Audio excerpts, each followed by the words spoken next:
Hallelujah. ദൈവത്തിന് മഹത്വം കരേറ്റുന്നു.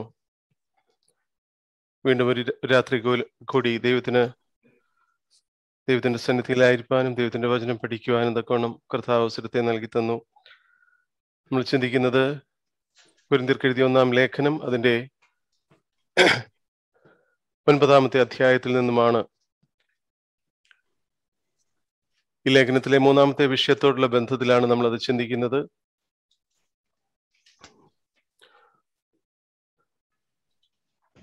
ഏഴ് മുതൽ 16 വരെയുള്ള അധ്യായങ്ങൾ കൊരിന്ത്യർ അയച്ച എഴുത്തിന്റെ മറുപടിയാണ്. 6 ഭാഗങ്ങളായിട്ട് നമ്മളത് പഠിക്കുന്നു. അതിന്റെ 1-ാമത്തെ ഭാഗം 7-ാം അധ്യായമായിരുന്നു, വിവാഹം എന്ന വിഷയത്തോടുള്ള ബന്ധത്തിൽ. 2-ാമത്തെ ഭാഗം 8 മുതൽ 10 വരെയുള്ള വേദഭാഗങ്ങൾ, വിഗ്രഹാർപ്പിതം സംബന്ധിച്ചുള്ള ഉപദേശം. അതില് 8-ാമത്തെ അധ്യായം നമ്മൾ കഴിഞ്ഞ ക്ലാസ്സിൽ ചിന്തിച്ചു. 1 മുതൽ 13 വരെയുള്ള വാക്യങ്ങൾ ആ പ്രശ്നത്തിന്റെ ഉത്ഭവമായിരുന്നു. 9-ാമത്തെ അധ്യായത്തിലേക്ക് നമ്മൾ ഇന്ന് കടക്കുന്നു. അപ്പോസ്തോലിക സ്വാതന്ത്ര്യം ഏത് വിധത്തിൽ ഉപയോഗിച്ചു എന്നുള്ള പ്രസ്താവനയാണ് ഈ അധ്യായത്തിൽ. അപ്പോസ്തോലിക സ്വാതന്ത്ര്യം ഏത് വിധത്തിൽ ഉപയോഗിച്ചു. ഈ അധ്യായത്തെ നമുക്ക് 4ആയിട്ട് വിഭാഗിച്ച് പഠിക്കാം. അതിന്റെ 1 മുതൽ 6 വരെയുള്ള വാക്യങ്ങൾ. 1-ാമത്തെ ഭാഗം തന്റെ അപ്പോസ്തലത്വത്തെ കുറിച്ച് പൗലോസ് വിശദീകരിക്കുന്നു. 2-ാമത്തെ ഭാഗം അതിന്റെ 7 മുതൽ 14 വരെയുള്ള വാക്യങ്ങൾ അപ്പോസ്തലന്മാർക്ക് സഭകളിൽ നിന്ന് സന്ധാരണത്തിനുള്ള അവകാശമുണ്ട് എന്ന കാര്യം. 3-ാമത്തെ ഭാഗം അതിന്റെ 15 മുതൽ 18 വരെയുള്ള വേദഭാഗങ്ങൾ തന്റെ അവകാശവാദങ്ങളുടെ പരിത്യാഗം. 4-ാമത്തെ ഭാഗം 9 മുതൽ 23 വരെയുള്ള വേദഭാഗങ്ങൾ തന്റെ പരിത്യാഗത്തിന്റെ പൂർണ്ണത. ഈ രാത്രികാലം അതിന്റെ ആദ്യത്തെ 2 ഭാഗങ്ങളാണ് നമ്മൾ ചിന്തിക്കുന്നത്. 1 മുതൽ 14 വരെയുള്ള വേദഭാഗങ്ങൾ ആമുഖമായിട്ട് ഈ അധ്യായത്തെക്കുറിച്ച് ചില കാര്യങ്ങൾ. വിഗ്രഹാർപ്പിത ഭക്ഷണത്തെ പറ്റി പറഞ്ഞിട്ട് പെട്ടെന്ന് അപ്പോസ്തോലിക സ്വാതന്ത്ര്യത്തെക്കുറിച്ച് പ്രസ്താവിക്കുന്ന ഈ അധ്യായം ഇവിടെ ചേർച്ചയാണോ എന്ന് സംശയിക്കുന്നവരുണ്ട്. നമ്മൾ കഴിഞ്ഞ അധ്യായത്തില് ചിന്തിച്ച കാര്യം വിഗ്രഹാർപ്പിത ഭക്ഷണത്തെക്കുറിച്ച്.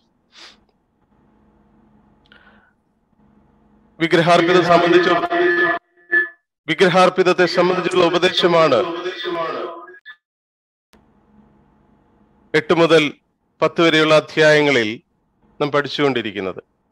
അതുകൊണ്ട് തന്നെ 9-ാം അധ്യായത്തിലേക്ക് കയറുമ്പോൾ ഇവിടെ അപ്പോസ്തോലിക സ്വാതന്ത്ര്യത്തെക്കുറിച്ച് പ്രസ്താവിക്കുന്ന ഈ അധ്യായം ഇത് 8-ാം അധ്യായത്തോടുകൂടി ചേർന്ന് പോകുന്നതാണോ എന്ന് ചിന്തിക്കുന്നവരുണ്ട്. തന്റെ അപ്പോസ്തോലിക അധികാരത്തെ ചോദ്യം ചെയ്തവർക്ക് അവർക്കായിട്ടുള്ള ഒരു പ്രതിവാദമായി എഴുതിയതാണ് ഇതെന്ന് അവർ അഭിപ്രായപ്പെടുന്നു. എന്നാൽ 8-ാം അധ്യായത്തിലെ പ്രതിപാദ്യത്തോടുകൂടി ബന്ധപ്പെടുത്തി ഈ അധ്യായത്തിലെ കാര്യങ്ങൾ നമുക്ക് ചിന്തിക്കാവുന്നതാണ്.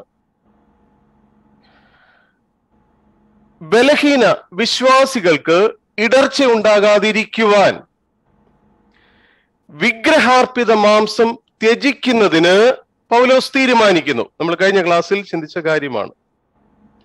അധ്യായത്തിന്റെ അവസാനം ബലഹീന വിശ്വാസിക്ക് ഇടർച്ച ഉണ്ടാകാതിരിക്കുവാൻ തക്കവണ്ണം അപ്പോസ്തലനായ പൗലോസ് മാംസം ഭക്ഷിക്കുകയില്ല എന്ന് തീരുമാനിക്കും. തന്റെ പ്രസംഗം പ്രായോഗികമാക്കുന്നതിനു വേണ്ടി ആയിരുന്നു ഈ തീരുമാനം അപ്പോസ്തലനായ പൗലോസ് എടുത്തത്. അതിന് ഉദാഹരണമായി സുവിശേഷത്തിനു വേണ്ടി തന്റെ അപ്പോസ്തോലിക അധികാരങ്ങളും സ്വാതന്ത്ര്യവും കൈവെടിയുവാൻ താൻ തയ്യാറാണെന്ന് ഈ അധ്യായത്തിൽ പൗലോസ് പ്രസ്താവിക്കുന്നു. അതോട് ബന്ധപ്പെട്ട് തന്നെ, അല്ലെങ്കിൽ അതിന് ഉദാഹരണമായിട്ട്, സുവിശേഷത്തിന് വേണ്ടിയിട്ട് തന്റെ അപ്പോസ്തോലിക അധികാരവും തന്റെ സ്വാതന്ത്ര്യവും ത്യജിക്കുവാൻ തക്കവണ്ണം തയ്യാറാണെന്ന് പൗലോസ് ഈ അധ്യായത്തിൽ പ്രസ്താവിക്കുന്നു. സ്തോത്രം. രണ്ട് കാര്യങ്ങൾ ഈ ബന്ധത്തിൽ ഇവിടെ എടുത്തു പറയുന്നു. ഒന്നാമത്തേത്, ഭാര്യയോടുകൂടി സഞ്ചരിക്കുവാനുള്ള അധികാരം. രണ്ടാമത്തേത്, സഭകൾ സന്ധിക്കുന്നതിനുള്ള അവകാശം. ജീവിത സന്ധാരണത്തോടുള്ള ബന്ധത്തിൽ സഭകളിൽ നിന്നും നന്മകൾ സ്വീകരിക്കുന്നതിനെ കുറിച്ചുള്ള ആ അവകാശത്തെക്കുറിച്ച് ഈ രണ്ട് വിഷയങ്ങളാണ് അപ്പോസ്തലനായ പൗലോസ് ഈ ബന്ധത്തിൽ എടുത്തു പറയുന്നത്. ഒന്നാം വാക്യത്തിലേക്ക് നമുക്ക് കടന്നു വരാം. ഈ രാത്രികാലം നമ്മൾ ചിന്തിക്കുന്നത് 1 Corinthians chapter 9 verse 1 to 14. Verse 1. ഞാൻ സ്വതന്ത്രൻ അല്ലയോ? ഞാൻ അപ്പോസ്തലൻ അല്ലയോ? നമ്മുടെ കർത്താവായ യേശുവിനെ ഞാൻ കണ്ടിട്ടില്ലയോ? കർത്താവിൽ ഞാൻ ചെയ്ത പ്രവൃത്തിയുടെ ഫലം നിങ്ങൾ അല്ലയോ? സ്തോത്രം. ഞാൻ സ്വതന്ത്രനല്ലയോ? ഞാൻ അപ്പോസ്തലനല്ലയോ? നമ്മുടെ കർത്താവായ യേശുവിനെ ഞാൻ കണ്ടിട്ടില്ലയോ? കർത്താവിൽ ഞാൻ ചെയ്ത പ്രവൃത്തിയുടെ ഫലം നിങ്ങളല്ലയോ? പല ചോദ്യങ്ങൾ ചോദിച്ചുകൊണ്ട് തന്റെ പ്രതിവാദം പൗലോസ് ആരംഭിക്കുന്നു. ആദ്യത്തെ ചോദ്യം, ഞാൻ സ്വതന്ത്രനല്ലയോ? ഒരു ക്രിസ്ത്യാനിക്കുള്ള സ്വാതന്ത്ര്യം എനിക്കില്ലേ? അതായത് എന്റെ മനസാക്ഷി അനുസരിച്ചും അറിവനുസരിച്ചും പ്രവർത്തിക്കുവാനുള്ള സ്വാതന്ത്ര്യം 8-ാം അധ്യായത്തിലേക്ക് ഇത് വിരൽ ചൂണ്ടുന്നു. സ്വാതന്ത്ര്യം എനിക്കുണ്ടെങ്കിലും ബലഹീന സഹോദരനോടുള്ള സ്നേഹത്താൽ ആ സ്വാതന്ത്ര്യം ഞാൻ വേണ്ടെന്ന് വയ്ക്കുന്നു. സ്തോത്രം. ഞാൻ സ്വതന്ത്രനല്ലയോ? ഞാൻ അപ്പോസ്തലനല്ലയോ? രണ്ടാമത്തെ ചോദ്യം, ഒരു അപ്പോസ്തലന്റെ അധികാരങ്ങൾ അല്ലെങ്കിൽ അവകാശങ്ങൾ എനിക്കില്ലേ? പൗലോസിന്റെ അപ്പോസ്തലത്വത്തെ ചോദ്യം ചെയ്യുന്ന അനേകർ കൊരിന്തിലുണ്ടായിരുന്നു.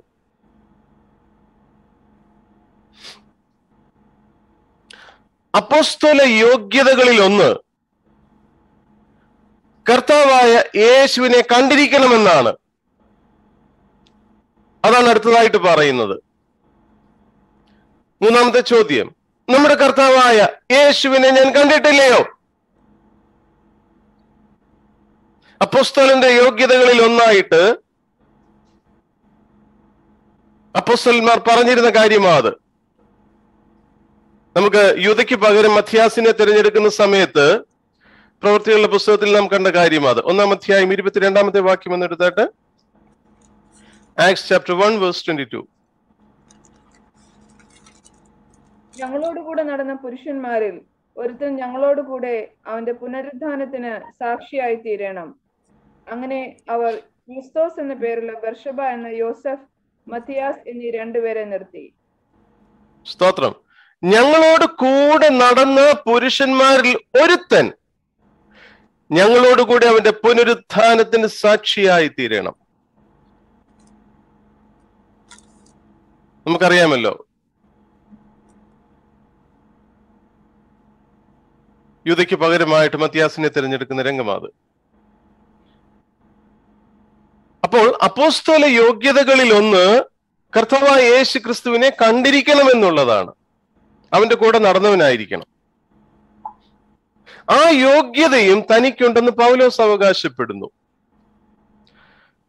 കൊരിന്ത്യർക്ക് എഴുതിയ 1-ാം ലേഖനം 15-ാം അധ്യായം അതിന്റെ 8-ാമത്തെ വാക്യം. 1 Corinthians chapter 15 verse 8. എല്ലാവർക്കും ഒടുവിൽ അകാല പ്രജ പോലെയുള്ള എനിക്കും പ്രത്യക്ഷനായി. എല്ലാവർക്കും ഒടുവിൽ മതി, അകാല പ്രജ പോലെയുള്ള എനിക്കും പ്രത്യക്ഷനായി. അകാല പ്രജ, അവിടെ ഇംഗ്ലീഷിൽ എഴുതിയിരിക്കുന്ന അൺടൈംലി ബോൺ, അകാലജാത തുല്യൻ. അതായത് മറ്റ് അപ്പോസ്തലന്മാർ കർത്താവായ യേശു ക്രിസ്തുവിനെ ശുശ്രൂഷിച്ചപ്പോൾ താൻ സഭയെ മുടിച്ചവനും ക്രിസ്തുവിന്റെ ശത്രുവായി നടന്നവനുമായിരുന്നു. സ്തോത്രം. ഈ രംഗത്തേക്കുള്ള തന്റെ പ്രവേശം താമസിച്ചുള്ളത് എന്നാണ് പൗലോസ് അർത്ഥമാക്കുന്നത്. അതായത് താൻ വീണ്ടും ജനിച്ചത് താമസിച്ചു പോയി. ദൈവത്തിന് സ്തോത്രം. എല്ലാവർക്കും ഒടുവിൽ അകാല പ്രജ പോലെയുള്ള എനിക്കും പ്രത്യക്ഷനായി. രണ്ടാമതൊരു വേദഭാഗം എടുത്തിട്ട് ഗലാത്യർക്ക് എഴുതിയ ലേഖനം 1-ാം അധ്യായം അതിന്റെ 16-ാമത്തെ വാക്യം. Galatians chapter 1 verse 16. തന്റെ പുത്രനെ കുറിച്ചുള്ള സുവിശേഷം ഞാൻ ജാതികളുടെ ഇടയിൽ അറിയിക്കേണ്ടതിന് അവനെ എന്നിൽ വെളിപ്പെടുത്തുവാൻ പ്രസാദിച്ചപ്പോൾ ഞാൻ മാംസരക്തങ്ങളോട് ആലോചിക്കുകയോ. മതി സിസ്റ്ററെ. അവിടെ എഴുതിയിരിക്കുന്നത്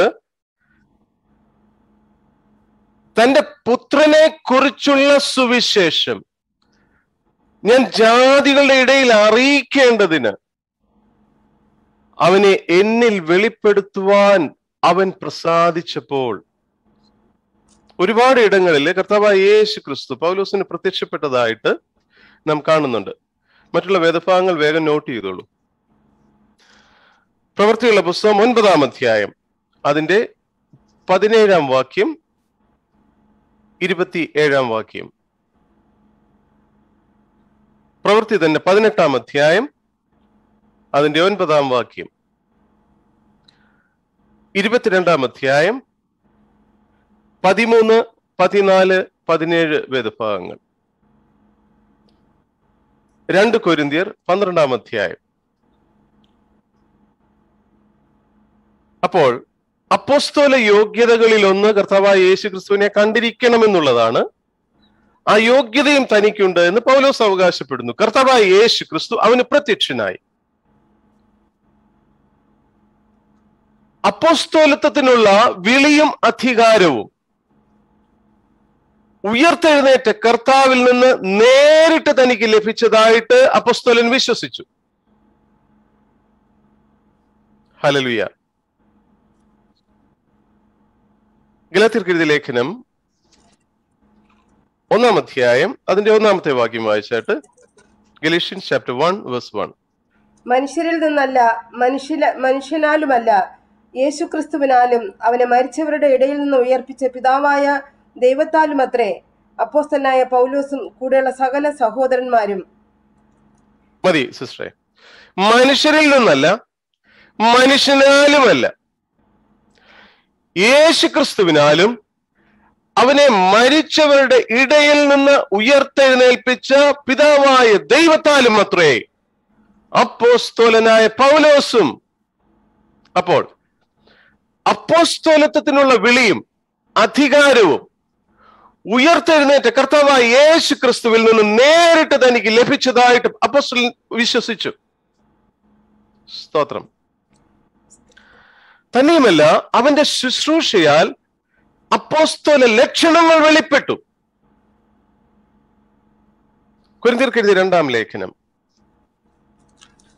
12-ാം അധ്യായം അതിന്റെ 12-ാമത്തെ വാക്യം. 2 കൊരിന്ത്യൻസ് ചാപ്റ്റർ 12 വേഴ്സ് 12.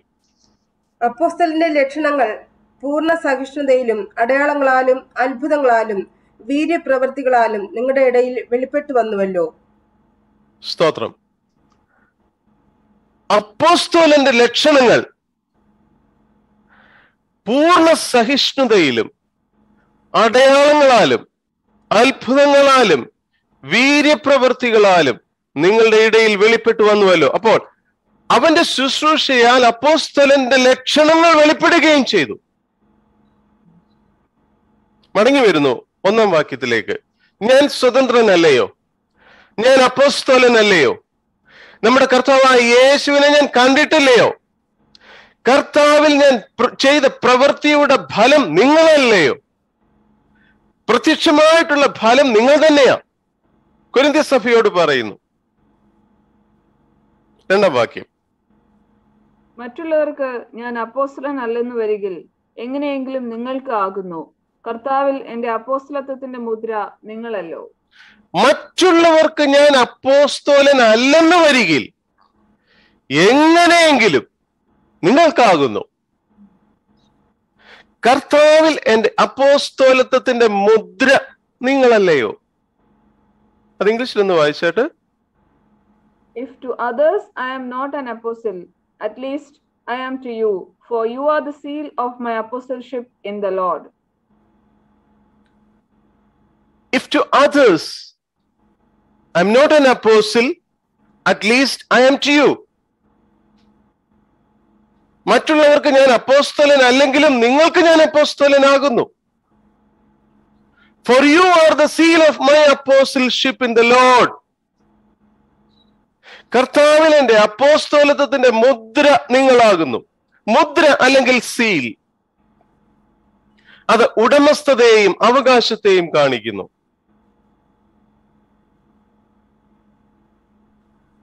കൊരിന്തിലുണ്ടായിരുന്ന അപ്പോസ്തലനായ പൗലോസിന്റെ ഈ കൊരിന്ത്യ സഭ തന്നെ, അവിടെയുള്ള വിശ്വാസികൾ തന്നെ അവന്റെ അപ്പോസ്തലത്വത്തിന്റെ അനിഷേധ്യമായിട്ടുള്ള തെളിവാണ്. അവൻ സംസാരിക്കുന്ന, അവൻ ഈ എഴുതുന്ന കൊരിന്ത്യ സഭ തന്നെ, അവിടെ ആയിരിക്കുന്ന വിശ്വാസ സമൂഹം തന്നെ അപ്പോസ്തലനായ പൗലോസിന്റെ അപ്പോസ്തലത്വത്തിനുള്ള തെളിവാണത്. അവന്റെ അധ്വാനത്തിന്റെ ഫലമാണ് അവിടെ ആയിരിക്കുന്ന വിശ്വാസികൾ. സ്തോത്രം. ഇവിടെ പൗലോസ് പറയുന്നു, മറ്റുള്ളവരെല്ലാം തന്റെ അപ്പോസ്തല അധികാരത്തെ ചോദ്യം ചെയ്താലും കൊരിന്ത്യർക്ക് അത് സാധ്യമല്ല. ഹല്ലേലൂയ. അവർക്കുണ്ടായിരുന്ന അനവധി ആത്മിക വരങ്ങൾ അവരുടെ അടുക്കൽ സുവിശേഷം അറിയിക്കുവാൻ തക്കവണ്ണം ദൈവം അയച്ചത് ഒരു സാധാരണക്കാരനെ അല്ല, ഒരു അപ്പോസ്തലനെയാണ് എന്നതിന്റെ തെളിവാ. അവരിലുള്ള കൃപകളും കൃപാവരങ്ങളും അവരിലിപ്പോ ആയിരിക്കുന്നത് ഒരു സാധാരണക്കാരനെ അയച്ചത് കൊണ്ടല്ല അവർക്കത് ലഭിച്ചത്. അവർ ഈ വിശ്വാസത്തിലേക്ക് കടന്നു വരികയും ദൈവത്തിൽ നിന്ന് കൃപകളും കൃപാവരങ്ങളും പ്രാപിച്ചതിന്റെ കാര്യമെന്ന് പറയുന്നത്, അയച്ചത് ഒരു സാധാരണക്കാരനല്ല, ഒരു അപ്പോസ്തലനെ ദൈവം അയച്ചത്. അതിന്റെ തെളിവ് തന്നെയാ അത്. തന്റെ അപ്പോസ്തലത്വത്തിന്റെ ലക്ഷണമാണ് കൊരിന്ത്യ സഭ എന്ന് പൗലോസ് ഇവിടെ പറയുന്നു. സ്തോത്രം. 3-ാം വാക്യം. എന്നെ വിധിക്കുന്നവരോട് ഞാൻ പറയുന്ന പ്രതിവാദം ഇതാകുന്നു. എന്നെ വിധിക്കുന്നവരോട് ഞാൻ പറയുന്ന പ്രതിവാദം ഇതാകുന്നു. ഇംഗ്ലീഷിലൊന്ന് വായിച്ചോട്ടെ. This is my defense to those who would examine me. ഇവിടെ എഴുതിയിരിക്കുന്നു, this is my defense to those who would examine me. ഇവിടെ വിധിക്കുക എന്ന് എഴുതിയിരിക്കുന്നത് ഇംഗ്ലീഷിൽ എക്സാമിൻ ചെയ്യുക, അതായത് പരിശോധിക്കുക അല്ലെങ്കിൽ പരീക്ഷിക്കുക. തന്റെ അപ്പോസ്തലത്വത്തെ ചോദ്യം ചെയ്യുകയും അതിനുള്ള ന്യായങ്ങളെ പരിശോധിക്കുകയും ചെയ്യുന്നവരോട് അല്ലെങ്കിൽ പരീക്ഷിക്കുകയും ചെയ്യുന്നവരോട് കൊരിന്തിൽ മാനസാന്തരപ്പെട്ടവരെ നോക്കുവാൻ തക്കവണ്ണം പൗലോസ് ആവശ്യപ്പെടുന്നു. നിങ്ങൾ അവരെ നോക്ക്, അതിൽ നിന്ന് നിങ്ങൾ തീരുമാനിക്ക്, ഞാനൊരു അപ്പോസ്തലനാണോ എന്ന്. അവർക്കെതിരായിട്ടുള്ള പ്രതിവാദങ്ങളാണ് തുടർന്നുള്ള വാക്യങ്ങളിൽ നാം കാണുന്നത്. ദൈവത്തിന് സ്തോത്രം. 4-ാം വാക്യം, വേഴ്സ് 4.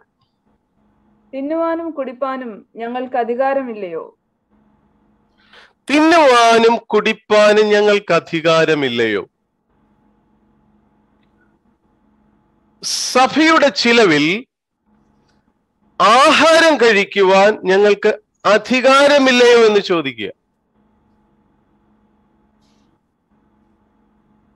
ഇവിടെ ഞങ്ങൾ എന്ന് പറയുന്നത് പൗലോസും ബർന്നബാസുമാണെന്ന് അതിന്റെ 6-ാമത്തെ വാക്യത്തിൽ നമുക്ക് മനസ്സിലാക്കാം. അപ്പോസ്തലനും കൂടെയുള്ളവരും ഉപജീവനാർത്ഥം അധ്വാനിച്ച് മാതൃക കാണിക്കുകയായിരുന്നു ചെയ്തത്.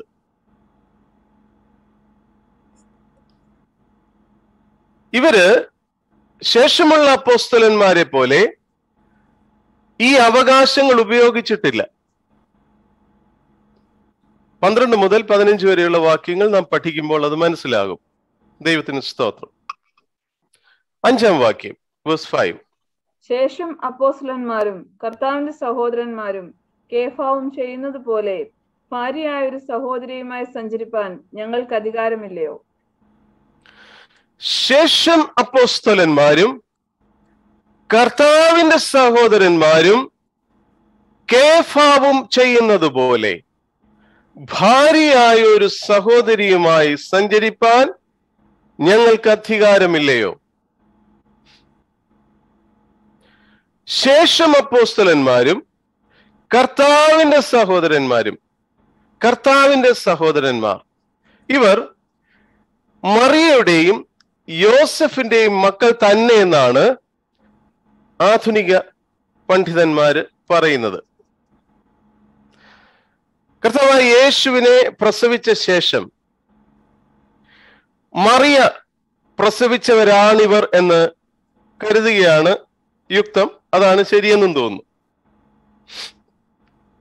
മർക്കോസിന്റെ സുവിശേഷം എടുത്താട്ട് 3-ാം അധ്യായം അതിന്റെ 31-ാമത്തെ വാക്യം. Mark chapter 3 verse 31.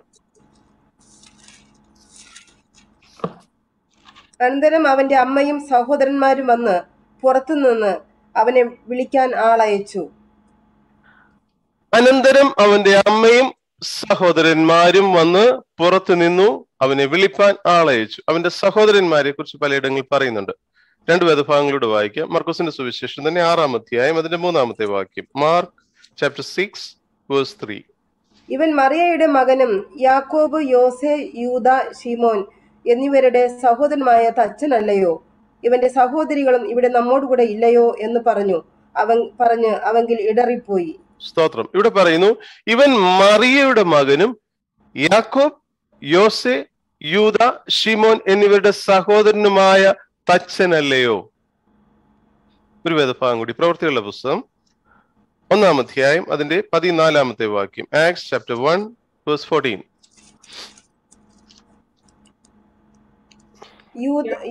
യാക്കോബിന്റെ മകനായ യൂദ ഇവർ എല്ലാവരും സ്ത്രീകളോടും യേശുവിന്റെ അമ്മയായ മറിയയോടും അവന്റെ സഹോദരന്മാരോടും കൂടെ ഒരുമനപ്പെട്ട് പ്രാർത്ഥന കഴിച്ചു പോന്നു. എന്റെ മുകളിൽ കുറെ ശിഷ്യന്മാരുടെ പേരുകളുണ്ട്. അപ്പോൾ ശിഷ്യന്മാർ എല്ലാവരും സ്ത്രീകളോടും യേശുവിന്റെ അമ്മയായ മറിയയോടും അവന്റെ സഹോദരന്മാരോടും കൂടെ ഒരുമനപ്പെട്ട് പ്രാർത്ഥന കഴിച്ചു പോന്നു. ദൈവത്തിന് സ്തോത്രം. കർത്താവിന്റെ സ്വർഗാരോഹണത്തിന് ശേഷം നടന്ന കാര്യങ്ങളാണല്ലോ ഇത്. ഇവിടുത്തെ ഒരു വിഷയം എന്ന് പറയുന്നത്, പിന്നീട് ജനം മറിയെ ആരാധിക്കാനായിട്ട് തുടങ്ങി. അപ്പോഴാണ് അവർ യോസേഫിന്റെ ആദ്യ വിവാഹത്തിലെ മക്കൾ അല്ലെങ്കിൽ യേശുവിന്റെ കസിൻസ് ആണെന്ന മറ്റൊരു അഭിപ്രായം നിലവിൽ വന്നത്. ഇവിടെ പറയുന്ന യേശുവിന്റെ സഹോദരന്മാർ വാസ്തവത്തിൽ യേശുവിനെ മറിയ പ്രസവിച്ചതിന് ശേഷം യോസെഫിനും മറിയയ്ക്കുമുണ്ടായ മക്കൾ തന്നെയാണ്.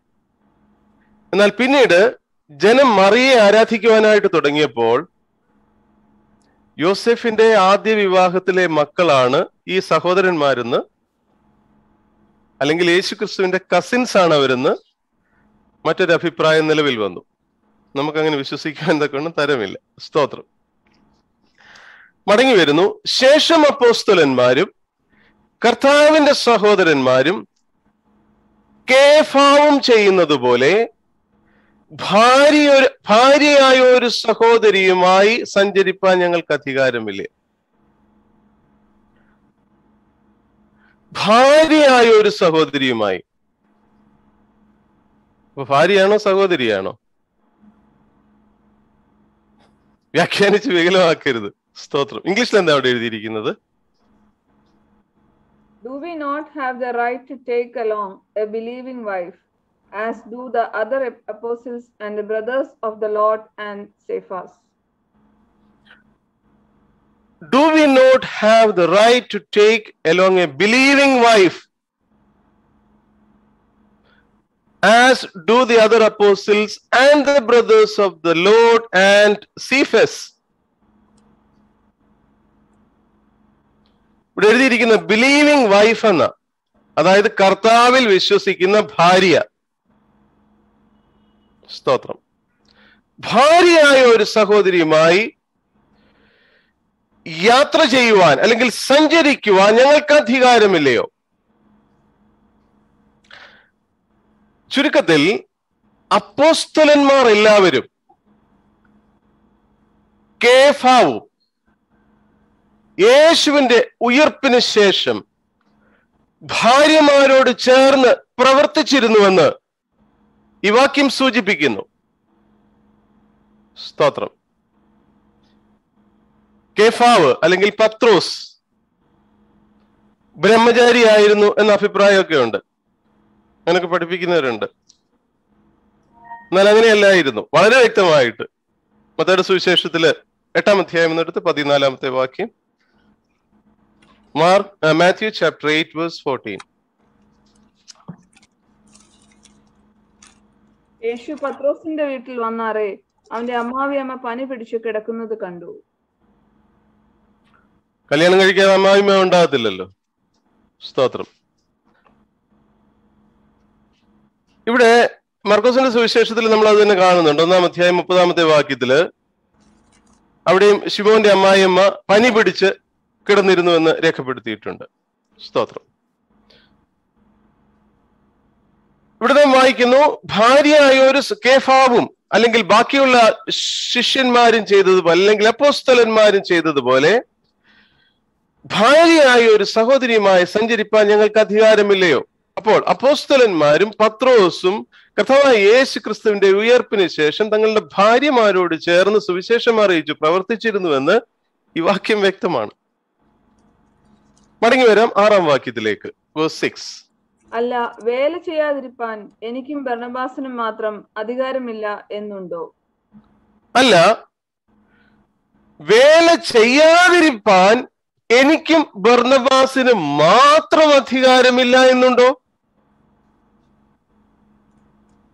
വീണ്ടും അത് ഇംഗ്ലീഷിൽ ഒന്ന് വായിച്ചേട്ടെ.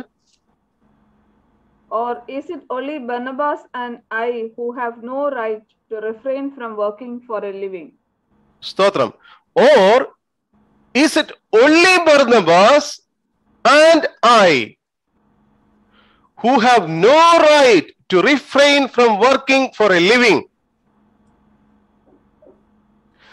സഭയുടെ സഹായം സ്വീകരിക്കുവാൻ പറ്റാത്തവരായി അപ്പോസ്തലന്മാരിൽ ഞങ്ങൾ മാത്രമേ ഉള്ളൂ?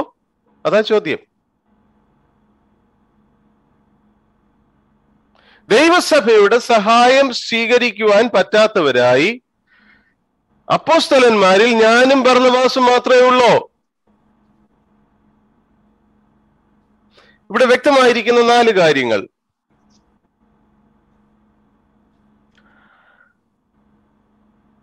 ബർന്നബാസും, ഒന്നാമതായിട്ട് ബർന്നബാസും പൗലോസിനെ പോലെ സ്വന്തം വരുമാനം കൊണ്ട് ജീവിക്കുന്ന രീതി സ്വീകരിച്ചു.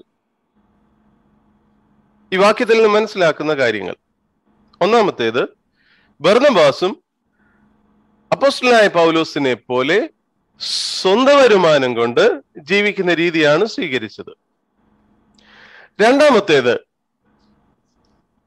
അപ്പോസ്തലന്മാർ പൊതുവെ ലൗകിക ജോലിയാലല്ല, പിന്നെയോ ദൈവസഭയുടെ സഹായത്താൽ ഉപജീവനം കഴിച്ചു. അത് നമുക്ക് മനസ്സിലാക്കുവാൻ എന്തൊക്കെ കഴിയും. ഇവരൊഴികെ ബാക്കിയുള്ള അപ്പോസ്തലന്മാർ ജോലി ചെയ്തല്ല, മറിച്ച് ദൈവസഭയുടെ സഹായത്താൽ ഉപജീവനം കഴിച്ചു. മൂന്നാമത്തെ കാര്യം, അപ്പോസ്തലനായ പൗലോസിനും ബർന്നബാസിനും സ്വന്തമായ വരുമാന മാർഗമായി ഒരു തൊഴിലുണ്ടായിരുന്നു. സ്തോത്രം. ഇവർക്ക് രണ്ടുപേർക്കും വരുമാനമുണ്ടാക്കാനായിട്ട് ഒരു തൊഴിലുണ്ടായിരുന്നു. നാലാമതായിട്ട്,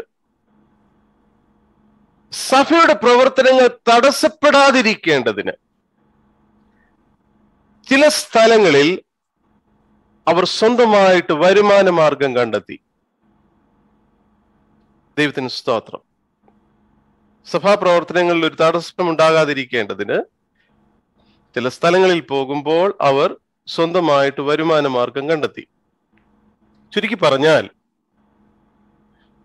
സഭയുടെ സന്ധാരണം സ്വീകരിക്കുവാൻ തക്കവണ്ണം പൗലോസിനും ബർന്നബാസിനും അവകാശമുണ്ടെങ്കിലും അവർ ഈ അധികാരം ഉപയോഗിക്കാതെ സ്വന്തം കൈയാൽ വേല ചെയ്ത് ഉപജീവിച്ചു. സഭയിൽ നിന്നുള്ള സഹായം സ്വീകരിക്കുവാൻ തക്കവണ്ണം അവർക്ക് റൈറ്റ് ഉണ്ടെങ്കിൽ തന്നെയും ആ അധികാരം അവർ ഉപയോഗിക്കാതെ സ്വന്തം കൈകൊണ്ട് വേല ചെയ്ത് അവർ ജീവിച്ചു. സ്തോത്രം. ചില വേദഭാഗങ്ങൾ അതോടുള്ള ബന്ധത്തിൽ. പ്രവൃത്തികളുടെ പുസ്തകം 18-ാം അധ്യായം അതിന്റെ 3-ാമത്തെ വാക്യം. Acts chapter 18 verse 3. തൊഴിൽ ഒന്നാകൊണ്ട് അവൻ അവരോടുകൂടെ പാർത്തു വേല ചെയ്തു പോന്നു. തൊഴിലോ കൂടാരപ്പണിയായിരുന്നു. സ്തോത്രം. ഇത് കൊരിന്തിൽ വെച്ച് ചെയ്ത കാര്യമാ, അവർക്ക് അറിയാവുന്ന കാര്യ. തന്റെ 2ാമത്തെ മിഷണറി യാത്രയിൽ അക്വിലാവിനോടും പ്രിസ്കില്ലയോടും കൂടെ താമസിച്ചു. തൊഴിലൊന്നാകൊണ്ട് അവൻ അവരോടുകൂടെ പാർത്ത് വേല ചെയ്തു പോന്നു. തൊഴിലോ കൂടാരപ്പണിയായിരുന്നു. വളരെയധികം അധ്വാനമുള്ള ഒരു ജോലിയാ കൂടാരപ്പണി, അല്ലേ? ടെന്റ് ഉണ്ടാക്കുക എന്ന് പറയുന്നത് അത്ര കമ്പ്യൂട്ടറിൽ ഇരുന്ന് ചെയ്യുന്ന പണിയൊന്നും അല്ലല്ലോ. ശരിക്കും അധ്വാനമുള്ള പണിയാ. ദൈവത്തിന് സ്തോത്രം. രണ്ടാമതൊരു വേദഭാഗം, കൊരിന്ത്യർക്ക് എഴുതിയ 1-ാം ലേഖനം 4-ാം അധ്യായം അതിന്റെ 12-ാമത്തെ വാക്യം. 1 Corinthians chapter 4 verse 12. സ്വന്തം കൈയാൽ വേല ചെയ്ത് അധ്വാനിക്കുന്നു, ശകാരം കേട്ടിട്ട് ആശീർവദിക്കുന്നു, ഉപദ്രവം ഏറ്റിട്ട് സഹിക്കുന്നു, ദൂഷണം കേട്ടിട്ട് നല്ല വാക്ക് പറയുന്നു. സ്തോത്രം. ഇവിടെ എഴുതിയിരിക്കുന്നു സ്വന്തം കൈയാൽ വേല ചെയ്ത് അധ്വാനിക്കുന്നു. മൂന്നാമതൊരു വേദഭാഗം, തെസ്സലോനിക്കർക്ക് എഴുതിയ 1-ാം ലേഖനം 2-ാം അധ്യായം അതിന്റെ 9-ാമത്തെ വാക്യം. 1 Thessalonians chapter 2 verse 9. സഹോദരന്മാരെ, ഞങ്ങളുടെ അധ്വാനവും പ്രയാസവും നിങ്ങൾ ഓർക്കുന്നുവല്ലോ. നിങ്ങളിൽ ആർക്കും ഭാരമായി തീരരുതെന്ന് വെച്ച് ഞങ്ങൾ രാവും പകലും വേല ചെയ്തുകൊണ്ട് നിങ്ങളോട് ദൈവത്തിന്റെ സുവിശേഷം പ്രസംഗിച്ചു. സ്തോത്രം. ഇവിടെ എഴുതിയിരിക്കുന്നു നിങ്ങളിൽ ആർക്കും ഭാരമായി തീരരുതെന്ന് വെച്ച് ഞങ്ങൾ രാവും പകലും വേല ചെയ്ത് നിങ്ങളോട് ദൈവത്തിന്റെ സുവിശേഷം പ്രസംഗിച്ചു. ഹല്ലേലൂയ. നാലാമതായിട്ട് ഒരു വേദഭാഗം കൂടി, തെസ്സലോനിക്കർക്ക് എഴുതിയ 2-ാം ലേഖനം 3-ാം അധ്യായം അതിന്റെ 8-9 വേദഭാഗങ്ങൾ. 2 Thessalonians chapter 3 verse 8 and 9. ആരുടെയും ആഹാരം വെറുതെ അനുഭവിച്ചിട്ടുമില്ല. നിങ്ങളിൽ ആർക്കും ഭാരമായി തീരരുത് എന്ന് വെച്ച് ഞങ്ങൾ അധ്വാനത്തോടും പ്രയാസത്തോടും കൂടെ രാപ്പകൽ വേല ചെയ്തു പോകുന്നത് അധികാരമില്ലാതിരുന്നിട്ടല്ല, അനുകരിക്കുവാൻ നിങ്ങൾക്ക് ഞങ്ങളുടെ മാതൃകയായി തീരേണ്ടതിനത്രേ. സ്തോത്രം. ഞങ്ങൾ ആരുടെയും അധ്വാനം വെറുതെ അനുഭവിച്ചിട്ടില്ല. നിങ്ങളിൽ ആർക്കും ഭാരമായി തീരരുതെന്ന് വെച്ച് ഞങ്ങൾ അധ്വാനത്തോടും പ്രയാസത്തോടും കൂടെ രാപ്പകൽ വേല ചെയ്തു പോകുന്നത് ഞങ്ങൾക്ക് അധികാരമില്ലാഞ്ഞിട്ടല്ല, മറിച്ച് അനുകരിപ്പാൻ നിങ്ങൾക്ക് ഞങ്ങളെ മാതൃകയാക്കി തീർക്കേണ്ടതിനത്രേ. ദൈവത്തിന് സ്തോത്രം. അധികാരമില്ലാഞ്ഞിട്ടല്ല, ഞങ്ങൾ നിങ്ങളുടെ മുൻപിൽ ഒരു നല്ല മാതൃക വെച്ചിട്ട് പോവുകയാണ്. സ്വന്തം കൈകൊണ്ട് അധ്വാനിച്ച് സുവിശേഷം അറിയിക്കുന്നു. ദൈവത്തിന് സ്തോത്രം. ഈ 6-ാം വാക്യത്തിൽ പറയുന്ന ബർന്നബാസ് ആരാണ്?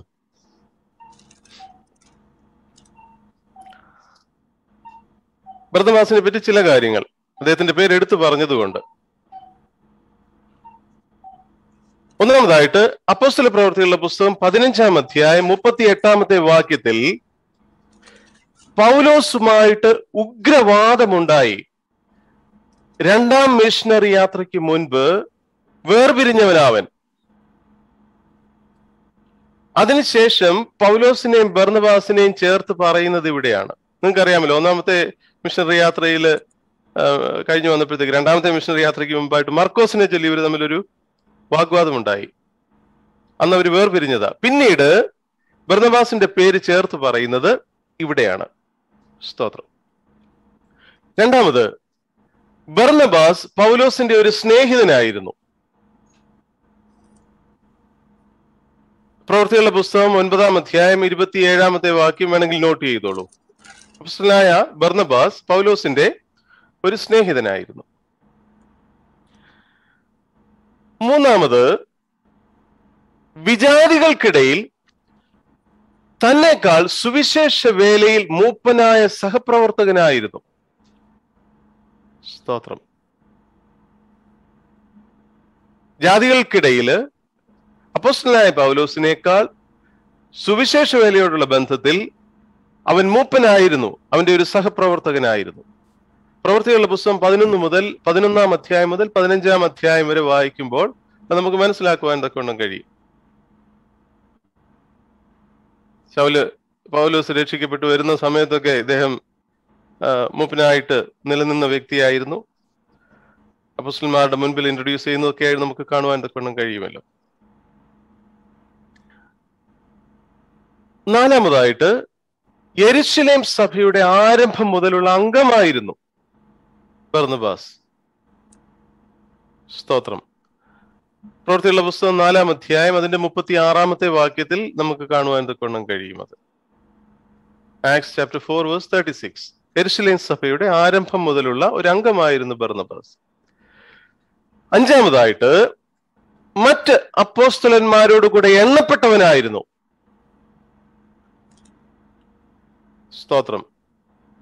14-ാം അധ്യായം 14-ാം വാക്യം ജസ്റ്റ് ഒന്ന് വായിച്ചത്. അദ്ദേഹം അപ്പോസ്തലൻ തന്നെ ആയിരുന്നു. Acts chapter 14:40.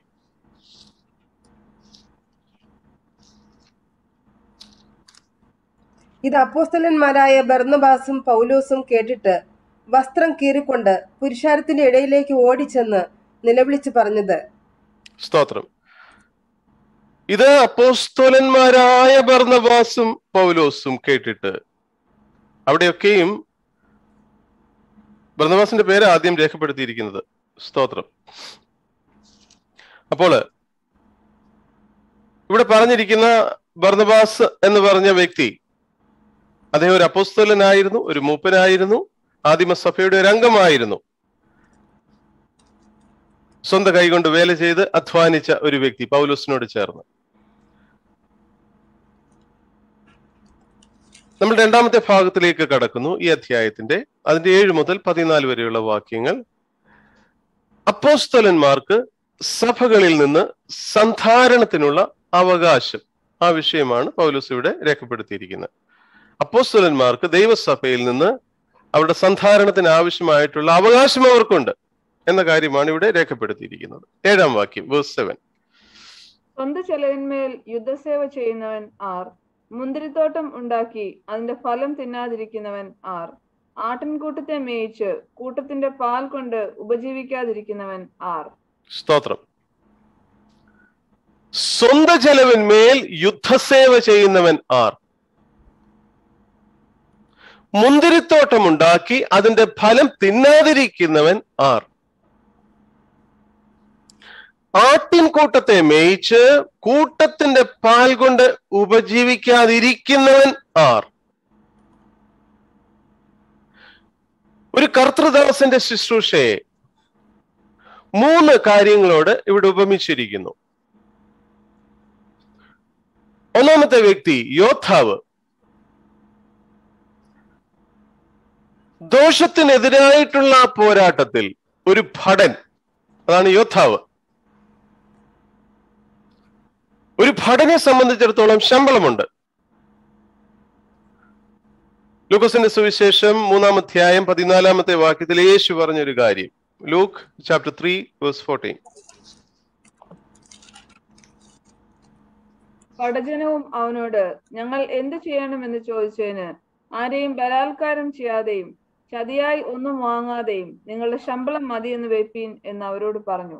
പടജനം യേശുവിനോട് ചോദിക്കുന്നു, ഞങ്ങൾ എന്ത് ചെയ്യണം എന്ന് ചോദിച്ചതിന്, ആരെയും ബലാത്കാരം ചെയ്യാതെയും ചതിയായി ഒന്നും വാങ്ങാതെയും നിങ്ങളുടെ ശമ്പളം മതി എന്ന് വെപ്പീൻ എന്ന് അവരോട് പറഞ്ഞു. അപ്പോൾ ഒരു ഭടന് ശമ്പളമുണ്ട്, വേല ചെയ്യുന്നതിന് അവന് ശമ്പളമുണ്ട്. രണ്ടാമത്തെ വ്യക്തി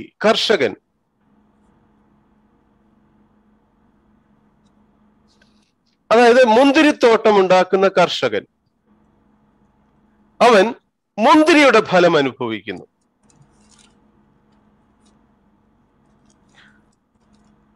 ഇവിടെ എഴുതിയിരിക്കുന്നത് മുന്തിരിത്തോട്ടം ഉണ്ടാക്കി അതിന്റെ ഫലം തിന്നാതിരിക്കുന്നവനാ. മൂന്നാമത് ഇടയൻ,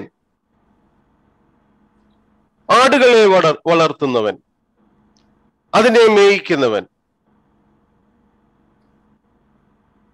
അതിനെ കൊണ്ട് ഉപജീവനം കഴിക്കുന്നവൻ. സ്തോത്രം. ഇവിടെ നാം വായിക്കുന്നല്ലോ, ആട്ടിൻ കൂട്ടത്തെ മേയിച്ച് കൂട്ടത്തിന്റെ പാൽ കൊണ്ട് ഉപജീവിക്കാതിരിക്കുന്നവനാർ അതിന്റെ പാൽ വിറ്റിട്ട് ജീവിക്കുന്നു. ചുരുക്കി പറഞ്ഞാല് ഈ 3 ജോലിക്കാരും തങ്ങളുടെ തൊഴിലിന്റെ വരുമാനം കൊണ്ട് ഉപജീവിക്കുന്നവരാ. സ്തോത്രം. തങ്ങൾ ചെയ്യുന്ന തൊഴിലിന്റെ വരുമാനം കൊണ്ട് ഉപജീവിക്കുന്നവരാണ് ഇവിടെ രേഖപ്പെടുത്തിയിരിക്കുന്ന 3 പേരും. മടങ്ങി വരുന്ന 8-ാം വാക്യം. ഞാൻ ഇത് മനുഷ്യരുടെ മര്യാദ പ്രകാരമോ പറയുന്നത്, ന്യായപ്രമാണവും ഇങ്ങനെ പറയുന്നില്ലയോ? ഞാനിത് മനുഷ്യരുടെ മര്യാദ പ്രകാരമോ പറയുന്നത്, ന്യായപ്രമാണവും ഇങ്ങനെ പറയുന്നില്ലയോ? മനുഷ്യരുടെ ഇടയിലെ നടപടിക്രമങ്ങൾ ആത്മീക പാഠങ്ങൾ നൽകുന്നവയാ. മനുഷ്യരുടെ ഇടയിലുള്ള നടപടി കാര്യങ്ങൾ, അവർ ചെയ്യുന്ന കാര്യങ്ങൾ ആത്മീക പാഠങ്ങൾ നമുക്ക് നൽകിത്തരുന്നവയാ. എന്നാൽ ഞാൻ പറയുന്നതിന് അത് മാത്രമല്ല ആധാരം. തിരുവെഴുത്തിലും തെളിവുകളുണ്ടെന്ന് പൗലോസ് സമർത്ഥിക്കുന്നു. ആ 8-ാം വാക്യം ശ്രദ്ധയോടെ വായിക്കുക. നമ്മൾ ഈ വെറുതെ വായിച്ചു പോയാൽ അത് മനസ്സിലാകത്തില്ല. ഓരോ വാക്കുകൾക്കും അതിൻ്റെതായിട്ടുള്ള ആശയങ്ങളുണ്ട്. ഇവിടെ എഴുതിയിരിക്കുന്നു, ഞാൻ ഇത് മനുഷ്യരുടെ മര്യാദ പ്രകാരമോ പറയുന്നത്. ചോദ്യമാ, ന്യായപ്രമാണോ ഇങ്ങനെ പറയുന്നില്ലയോ? മനുഷ്യരുടെ ഇടയിലുള്ള നടപടിക്രമങ്ങൾ ആത്മീയ പാഠങ്ങൾ നമുക്ക് നൽകുന്നുണ്ട്. എന്നാൽ പൗലോസ് പറയുന്നതിന് അത് മാത്രമല്ല ആധാരം. തിരുവെഴുത്തിലെ തെളിവുകളും അപ്പോസ്തലനായ പൗലോസ് സമർത്ഥിക്കുന്നു. അടുത്ത വാക്യം, 9-ാം വാക്യം. മെതിക്കുന്ന കാളയ്ക്ക് മുഖക്കുട്ട കെട്ടരുത് എന്ന് മോശയുടെ ന്യായപ്രമാണത്തിൽ എഴുതിയിരിക്കുന്നല്ലോ. ദൈവം കാളയ്ക്ക് വേണ്ടിയോ ചിന്തിക്കുന്നത്?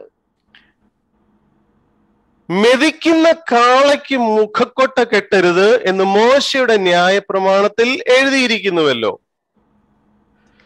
ദൈവം കാളയ്ക്ക് വേണ്ടിയോ ചിന്തിക്കുന്നത്? മെതിക്കുന്ന കാളയ്ക്ക് മുഖക്കൊട്ട കെട്ടരുത്, ഇത് മോശയുടെ ന്യായപ്രമാണത്തിൽ എഴുതിയിരിക്കുന്നത്. എവിടെ എഴുതിയിരിക്കുന്നത്? ആവർത്തന പുസ്തകം 25-ാം അധ്യായം അതിന്റെ 4-ാമത്തെ വാക്യം. Deuteronomy chapter 24 verse 4. 25 verse 4. കാള മെതിക്കുമ്പോൾ അതിന് മുഖക്കെട്ട കെട്ടരുത്. സ്തോത്രം. കാള മെതിക്കുമ്പോൾ അതിന് മുഖക്കൊട്ട കെട്ടരുത്. പുതിയ നിയമത്തിലും ഒരു പ്രാവശ്യം കൂടി ഇത് കോട്ട് ചെയ്തിട്ടുണ്ട്. തിമോഥെയോസിന് എഴുതിയ 1-ാം ലേഖനം 5-ാം അധ്യായം അതിന്റെ 18-ാമത്തെ വാക്യത്തിലും ഇത് കോട്ട് ചെയ്തിട്ടുണ്ട്. 1 Timothy chapter 5 verse 18. മെതിക്കുന്ന കാളയ്ക്ക് മുഖക്കുട്ട കെട്ടരുത് എന്ന് തിരുവെഴുത്തിൽ പറയുന്നു. വേലക്കാരൻ തന്റെ കൂലിക്ക് യോഗ്യനെന്നും ഉണ്ടല്ലോ.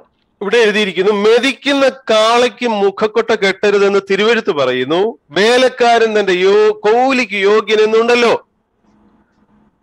ധാന്യം മെതിക്കുവാൻ തക്കവണ്ണം പൗരസ്ത്യ ദേശങ്ങളിൽ കാളയെ ഉപയോഗിച്ചിരുന്നു. ഇവിടെ നാം വായിക്കുന്നു, ദൈവം കാളയ്ക്ക് വേണ്ടിയോ ചിന്തിക്കുന്നത്? ന്യായപ്രമാണത്തിലെ ഈ നിബന്ധന കാളയ്ക്ക് വേണ്ടിയല്ല, സുവിശേഷ വേലക്കാരെ ഉദ്ദേശിച്ചാണെന്ന് പൗലോസ് വ്യാഖ്യാനിക്കുന്നു. 10-ാം വാക്യം പഠിക്കുമ്പോൾ നമുക്കത് മനസ്സിലാവും. ഇവിടെ അക്ഷരാർത്ഥത്തിൽ കാളയോട് അങ്ങനെ ചെയ്യണം. മെതിക്കുന്ന കാളയ്ക്ക് മുഖക്കൊട്ട കെട്ടരുത്. അതുപോലെ സുവിശേഷ വേലക്കാരും അർഹമായ വേതനത്തിന് യോഗ്യരാണെന്ന് തെളിയിക്കുന്നു. ദൈവത്തിന് സ്തോത്രം. 10-ാം വാക്യം വായിച്ചാട്ട്. അല്ല, കേവലം നമുക്ക് വേണ്ടി പറയുന്നതോ അതെ, ഉഴുന്നവൻ ആശയോടെ ഉഴുകയും മെതിക്കുന്നവൻ പദം കിട്ടും എന്നുള്ള ആശയോടെ മെതിക്കുകയും വേണ്ടതാകിയാൽ നമുക്ക് വേണ്ടി എഴുതിയിരിക്കുന്നത് അത്രേ. സ്തോത്രം. ഇവിടെ പൗലോസ് ചോദിക്കുന്നു, ദൈവം കാളയ്ക്ക് വേണ്ടിയോ ചിന്തിക്കുന്നത്? 9-ാം വാക്യത്തില്. 10-ാം വാക്യത്തിൽ പറയുന്നു, അല്ല, ദൈവം കാളയ്ക്ക് വേണ്ടിയോ ചിന്തിക്കുന്നത് അല്ല, കേവലം നമുക്ക് വേണ്ടി പറയുന്നതോ? അതെ, ഉഴുന്നവൻ ആശയോടെ ഉഴുകയും മേധിക്കുന്നവൻ പദം കിട്ടുമെന്നുള്ള ആശയോടെ മെതിക്കുകയും വേണ്ടതാകിയാൽ നമുക്ക് വേണ്ടി എഴുതിയിരിക്കുന്നത് അത്രേ. സ്തോത്രം. അതായത് കൃഷിയിൽ നിന്നുള്ള പാഠം സുവിശേഷ വേലയിൽ അധ്വാനിക്കുന്നവരെ ഉദ്ദേശിച്ചാണ് എഴുതിയിരിക്കുന്നത്. ഹല്ലേലൂയ. കൃഷിയിൽ നിന്നൊരു പാഠം നമുക്ക് നൽകി തരുന്നു. അത് സുവിശേഷ വേലയിൽ അധ്വാനിക്കുന്ന ആളുകളെ ഉദ്ദേശിച്ചാണ് എഴുതിയിരിക്കുന്നത്. ഉഴവും മെതിയും ഇത് രണ്ടും പ്രതിഫലമുള്ളതാണ്. ഉഴുന്നവനും മെതിക്കുന്നവനും പ്രതിഫലമുള്ള ജോലിയാണ്. അതുപോലെ സുവിശേഷത്തിൽ കൂടി അധ്വാനിക്കുന്നവരെ ആ ജോലിയിൽ കൂടി കർത്താവ് പോറ്റുന്നു. ദൈവത്തിന് സ്തോത്രം.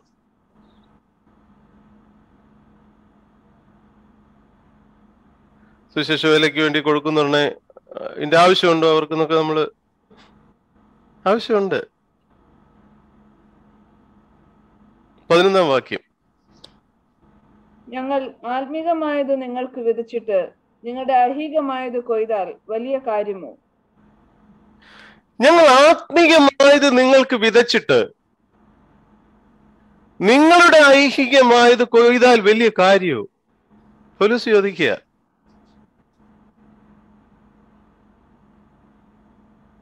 നമ്മൾ കൊടുക്കുന്നതൊക്കെ വലിയ വായിൽ പറയല്ലേ? പൗലോസ് ചോദിക്കുന്നു, ഞങ്ങൾ ആത്മീയമായത് നിങ്ങൾക്ക് വിതച്ചിട്ട് നിങ്ങളുടെ ഐഹികമായത് കൊയ്താൽ വലിയ കാര്യമോ? ആത്മീയമായത് വിതയ്ക്കുക, അത് സുവിശേഷം പ്രസംഗിക്കുന്നതിനോടും ഐഹികമായത് കൊയ്യുക, അത് സഹായം സ്വീകരിക്കുന്നതിനോടും പൗലോസ് ബന്ധപ്പെടുത്തുന്നു. ദൈവത്തിന് സ്തോത്രം. ആത്മികമായത് വിതയ്ക്കുക, അത് സുവിശേഷം പ്രസംഗിക്കുന്നതിനോടും ഐഹികമായത് കൊയ്യുക, അത് സഹായം സ്വീകരിക്കുന്നതിനോടും അപ്പോസ്തലനായ പൗലോസ് ബന്ധപ്പെടുത്തുന്നു. ദൈവസഭയിൽ നിന്ന് അല്ലെങ്കിൽ വിശ്വാസികളിൽ നിന്ന് ശാരീരിക ആവശ്യങ്ങൾക്ക് ഉള്ള കാര്യങ്ങൾ സ്വീകരിക്കുന്നത് തികച്ചും യോഗ്യമാണെന്നർത്ഥം. അവരുടെ ജീവിത സന്ധാരണത്തിന് ആവശ്യമായിട്ടുള്ള കാര്യങ്ങൾ അവരിൽ നിന്ന് സ്വീകരിക്കുന്നത് തികച്ചും യോഗ്യമായ കാര്യം തന്നെ. എന്നാൽ അതുപോലും പൗലോസ് വേണ്ടെന്ന് വെച്ചു. ഗലാത്യർക്ക് എഴുതിയ ലേഖനം 6-ാം അധ്യായം അതിന്റെ 6-ാമത്തെ വാക്യം. Galatians chapter 6 verse 6. വചനം പഠിക്കുന്നവൻ പഠിപ്പിക്കുന്നവന് എല്ലാ നന്മയിലും ഓഹരി കൊടുക്കണം. വചനം പഠിക്കുന്നവൻ പഠിപ്പിക്കുന്നവന് എല്ലാ നന്മയിലും ഓഹരി കൊടുക്കണം.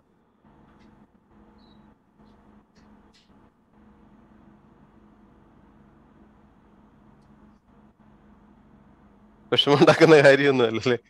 എല്ലാ നന്മയിലും ഓഹരി കൊടുക്കണമെന്ന് പറഞ്ഞ് ബോണസ് കിട്ടുമ്പോഴും കൊടുക്കണം, ആദ്യഫലം ഉണ്ടാകുമ്പോഴും കൊടുക്കണം, ആദ്യഫലം കഴിഞ്ഞ് പിന്നെയും നന്മകൾ കിട്ടുമ്പോൾ കൊടുക്കണം. എല്ലാ നന്മയിലും ഓഹരി. 10 കിട്ടിയാല് ആ കണക്കല്ല. ദൈവത്തിന് സ്തോത്രം. എല്ലാ നന്മയിലും ഇവിടെ എഴുതിയിരിക്കുന്നു, വചനം പഠിപ്പിക്കുന്നവന് എല്ലാ നന്മയിലും ഓഹരി കൊടുക്കണം. രണ്ടാമതൊരു വേദഭാഗം കൂടി. റോമർക്ക് എഴുതിയ ലേഖനം 15-ാം അധ്യായം അതിന്റെ 26, 27 വേദഭാഗങ്ങൾ. Romans chapter 15 verse 26 and 27. യെരുശലേമിലെ വിശുദ്ധന്മാരിൽ ദരിദ്രരായവർക്ക് ഏതാനും ധർമ്മോപകാരം ചെയ്യുവാൻ മക്കദോനിയയിലും അഖായയിലുമുള്ളവർക്ക് ഇഷ്ടം തോന്നി. അവർക്ക് ഇഷ്ടം തോന്നിയെന്ന് മാത്രമല്ല, അത് അവർക്ക് കടവുമാകുന്നു. ജാതികൾ അവരുടെ ആത്മീക നന്മകളിൽ കൂട്ടാളികളായെങ്കിൽ ഐഹിക നന്മകളിൽ അവർക്ക് ശുശ്രൂഷ ചെയ്യുവാൻ കടംപെട്ടിരിക്കുന്നുവല്ലോ. സ്തോത്രം. ഇവിടെ എഴുതിയിരിക്കുന്ന 27ാമത്തെ വാക്യത്തിൽ ജാതികൾ അവരുടെ, അതായത് വിശുദ്ധന്മാരുടെ ആത്മീക നന്മകളിൽ കൂട്ടാളികളായെങ്കിൽ ഐഹിക നന്മകളിൽ അവർക്ക് ശുശ്രൂഷ ചെയ്യുവാൻ തക്കവണ്ണം കടംപെട്ടിരിക്കുന്നുവല്ലോ.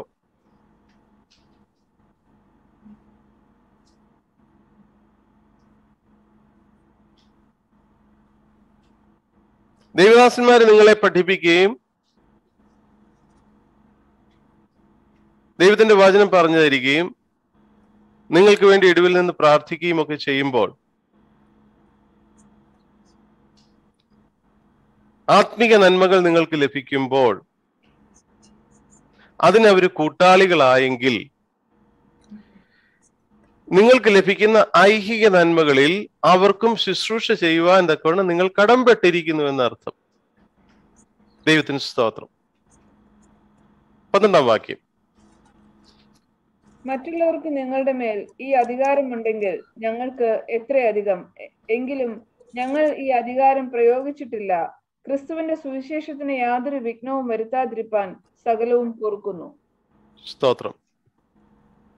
മറ്റുള്ളവർക്ക് നിങ്ങളുടെ മേൽ ഈ അധികാരമുണ്ടെങ്കിൽ ഞങ്ങൾക്ക് എത്രയധികം. എങ്കിലും ഞങ്ങൾ ഈ അധികാരം പ്രയോഗിച്ചിട്ടില്ല. ക്രിസ്തുവിന്റെ സുവിശേഷത്തിന് യാതൊരു വിഘ്നവും വരുത്താതിരിപ്പാൻ സകലവും പൊറുക്കുന്നു. വായിക്കുന്നു, മറ്റുള്ളവർക്ക് നിങ്ങളുടെ മേൽ ഈ അധികാരമുണ്ടെങ്കിൽ ഞങ്ങൾക്ക് എത്രയധികം. അതായത് മറ്റ് അപ്പോസ്തലന്മാർ സഭ പോറ്റാൻ അർഹരാണെങ്കിൽ ആദ്യം സുവിശേഷം അവരുടെ അടുക്കൽ എത്തിച്ച പൗലോസും ബർന്നബാസും എത്രയധികം അതിനർഹരാണെന്ന്. സ്തോത്രം. മറ്റ് അപ്പോസ്തലന്മാർ അവരുടെ ഐഹിക നന്മയ്ക്ക് അർഹരാണെങ്കിൽ അവരുടെ ഇടയിലേക്ക് ആദ്യം സുവിശേഷവുമായി പോയ അപ്പോസ്തലനായ പൗലോസോ അല്ലെങ്കിൽ ബർന്നബാസോ അതിനെത്രയധികം യോഗ്യരാ.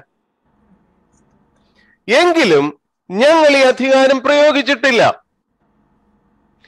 ക്രിസ്തുവിന്റെ സുവിശേഷത്തിന് യാതൊരു വിഘ്നവും വരുത്താതിരിപ്പാൻ സകലവും പൊറുക്കുന്നു. യാതൊരു വിഘ്നവും വരുത്താതിരിപ്പാൻ, അതായത് മാർഗതടസ്സം ഉണ്ടാക്കാതിരിക്കുവാൻ, സ്വന്തം ആദായത്തിന് വേണ്ടി വിശ്വാസികളെ ചൂഷണം ചെയ്തുവെന്ന് വരാതിരിക്കുവാൻ. അപ്പോസ്തല കാലത്തും ജീവിത സന്ധാരണം ഒരു പ്രശ്നമായിരുന്നു.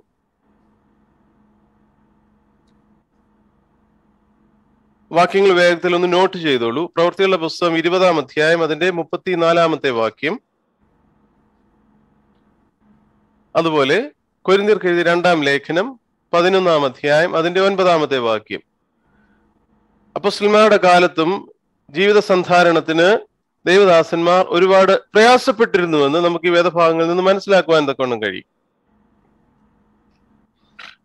എന്നാല് ഈ വിഷയത്തോടുള്ള ബന്ധത്തിൽ അപ്പോസ്തലനായ പൗലോസിന്റെ മാതൃക വളരെയധികം അനുകരിക്കുവാൻ തക്കവണ്ണം കൊള്ളാവുന്നതാണ്. അതിന്റെ കാരണം പൗലോസ് എഴുതിയിരിക്കുന്ന ഒരു വേദഭാഗമുണ്ട്. കൊരിന്ത്യർക്ക് എഴുതിയ 2-ാം ലേഖനം 6-ാം അധ്യായം അതിന്റെ 3-4 വേദഭാഗങ്ങൾ ഒന്ന് വായിച്ചിട്ട്. 2 Corinthians chapter 6 verse 3 and 4. ശുശ്രൂഷയ്ക്ക് ആക്ഷേപം വരാതിരിക്കേണ്ടതിന് ഞങ്ങൾ ഒന്നിലും ഇടർച്ചയ്ക്ക് ഹേതു കൊടുക്കാതെ സകലത്തിലും ഞങ്ങളെ തന്നെ ദൈവത്തിന്റെ ശുശ്രൂഷകന്മാരായി കാണിക്കുന്നു. ബഹുസഹിഷ്ണുത, കഷ്ടം, ബുദ്ധിമുട്ട്, ഇവിടെ വായിക്കുന്നു, ശുശ്രൂഷയ്ക്ക് ആക്ഷേപം വരാതിരിക്കേണ്ടതിന്,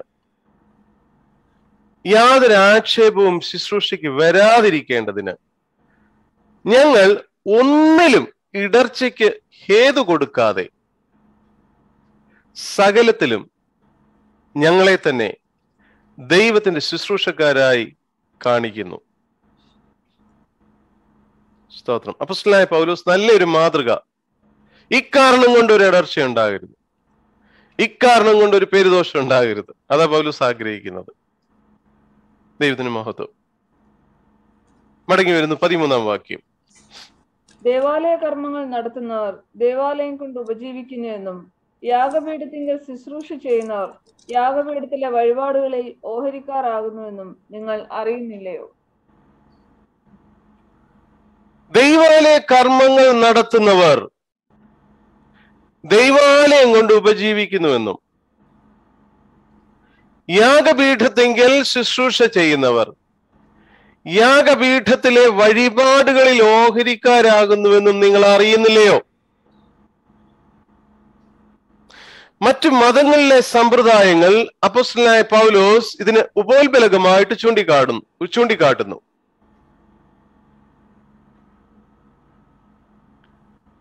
യഹൂദ മതത്തിലും ഈ രീതി നിലവിലിരുന്നു. സ്തോത്രം. ലേവ്യ പുസ്തകം 7-ാം അധ്യായം അതിന്റെ 6 മുതൽ 10 വരെയുള്ള വേദഭാഗങ്ങൾ വേഗത്തിൽ വായിക്കാമെങ്കിൽ വായിച്ചോളൂ. Leviticus chapter 7 verse 6 to 10.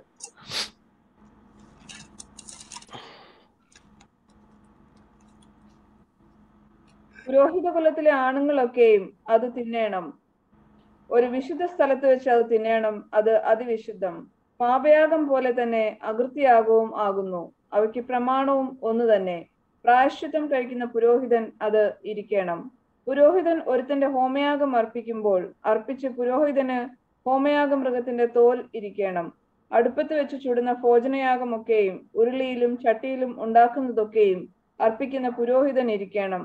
എണ്ണ ചേർത്തതോ ചേർക്കാത്തതോ ആയ സകല ഭോജനയാഗവും അഹരോന്റെ സകല പുത്രന്മാർക്കും ഒരുപോലെ ഇരിക്കണം. യഹോവയ്ക്ക് അർപ്പിക്കുന്ന സമാധാനയാഗത്തിന്റെ പ്രമാണമാവിത്. അതിനെ സ്തോത്രമായി അർപ്പിക്കുന്നു എങ്കിൽ അവൻ സ്തോത്രയാഗത്തോടുകൂടെ എണ്ണ ചേർത്ത് പുളിപ്പില്ലാത്ത ദോശകളും എണ്ണ പുരട്ടിയ പുളിപ്പില്ലാത്ത വടകളും എണ്ണ ചേർത്ത് കുതിർത്ത നേരിയ മാവ് കൊണ്ടുണ്ടാക്കിയ ദോശകളും അർപ്പിക്കണം. മതി. ഇതെല്ലാം ഈ അർപ്പിക്കുന്ന കാര്യങ്ങളൊക്കെ അവർക്കുള്ളതാ. സംഖ്യാപുസ്തകം എടുത്തിട്ട് 18-ാം അധ്യായം 8-ാം വാക്യം.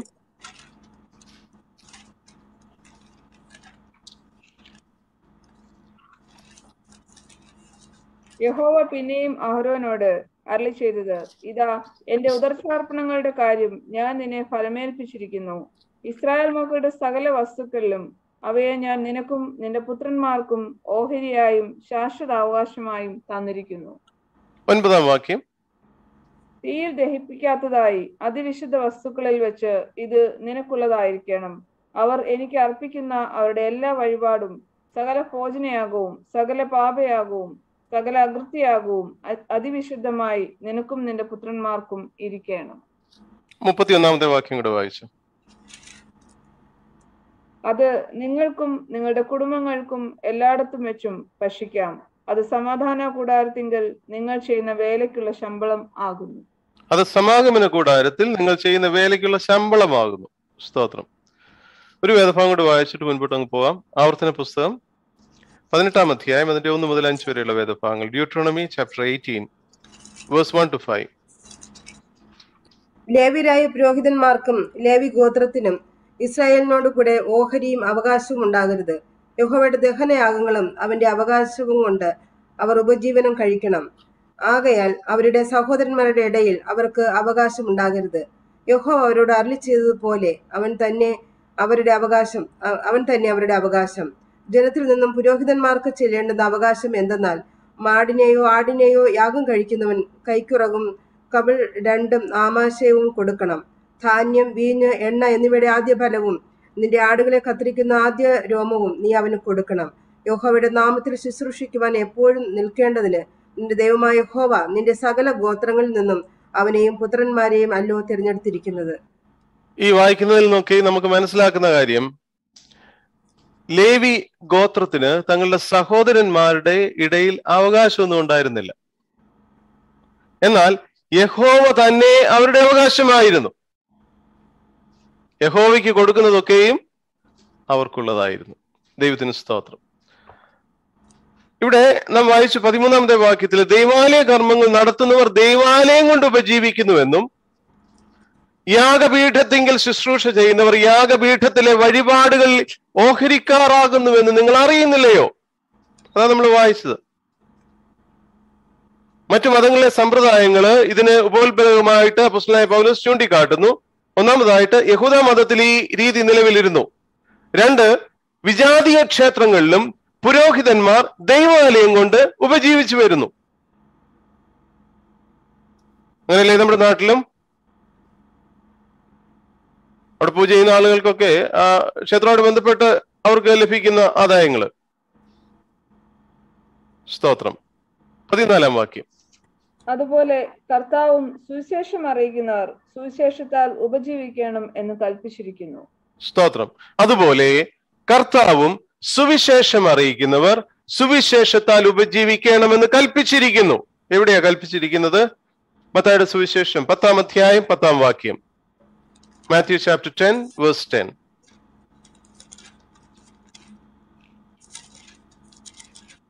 വഴിക്ക് പൊക്കണവും മടിശീലയിൽ പൊന്നും വെള്ളിയും ചെമ്പും, വഴിക്ക് പൊക്കണവും 2 ഉടുപ്പും ചെരുപ്പും വടിയും കരുതരുത്. വേലക്കാരൻ തന്റെ ആഹാരത്തിന് യോഗ്യനല്ലോ. വേലക്കാരൻ തന്റെ ആഹാരത്തിന് യോഗ്യനല്ലോ. ഒരു വേദഭാഗം കൂടി. ലൂക്കോസിന്റെ സുവിശേഷം 10-ാം അധ്യായം 7-ാം വാക്യം. Luke chapter 10 verse 7.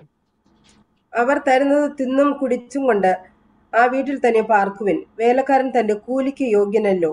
ഇവിടെ എഴുതിയിരിക്കുന്നു, മതി സിസ്റ്ററെ, വേലക്കാരൻ തന്റെ കൂലിക്ക് യോഗ്യനല്ലോ. കർത്താവായ യേശുക്രിസ്തുവിന്റെ കൽപ്പനയും ഈ വിഷയത്തിൽ ഏറ്റവും വലിയ അംഗീകാര വചനമാണ്. സുവിശേഷന്മാരെ സംബന്ധിച്ച് നാണിക്കേണ്ട കാര്യമൊന്നുമില്ല. കൊടുക്കുവാൻ കൊണ്ട് നാം ബാധ്യസ്ഥര, വാങ്ങിക്കാനാവരും. പക്ഷെ അപ്പോസ്തലനായ പൗലോസ് നല്ലൊരു മാതൃക നമുക്ക് മുൻപിൽ വെച്ചിട്ട് പോയി. അദ്ദേഹം എഴുതിയിരിക്കുന്നത് ഇപ്രകാരമാണ്. കൊരിന്ത്യർക്ക് ലേഖനം എഴുതിയപ്പോൾ, ശുശ്രൂഷയ്ക്ക് ആക്ഷേപം വരാതിരിക്കേണ്ടതിന് ഞങ്ങൾ ഒന്നിലും ഇടർച്ചയ്ക്ക് ഹേതു കൊടുക്കാതെ സകലത്തിലും ഞങ്ങളെ തന്നെ ദൈവത്തിന്റെ ശുശ്രൂഷക്കാരായി കാണിക്കുന്നു. സ്വന്തം കൈകൊണ്ട് ഉപജീവിക്കുവാൻ തക്കവണ്ണം ഞങ്ങൾ പഠിച്ചു. ഞങ്ങൾ വേല ചെയ്ത് അധ്വാനിച്ച് സുവിശേഷം അറിയിച്ചു. നല്ലൊരു മാതൃക അപ്പോസ്തലനായ പൗലോസ് വെച്ചിട്ട് പോകുന്നു. പക്ഷേ വേലക്കാരൻ കൂലിക്ക് യോഗ്യൻ, കൊടുക്കുവാൻ തക്കവണ്ണം നാമും കടപ്പെട്ടിരിക്കുന്നു. ദൈവത്തിന് സ്തോത്രം. ഇതിന്റെ 3-4 ഭാഗങ്ങൾ ദൈവം അനുവദിച്ചാൽ അടുത്ത ക്ലാസ്സിൽ നമ്മൾ കണ്ടിന്യൂ ചെയ്യും. കേട്ട വചനങ്ങൾ നിങ്ങളുടെ ജീവിതത്തിൽ അനുഗ്രഹമാകട്ടെ എന്ന പ്രാർത്ഥനയോടുകൂടി ദൈവസന്നിധിയിലിരിക്കുന്നു. ദൈവം നിങ്ങളെ അനുഗ്രഹിക്കട്ടെ.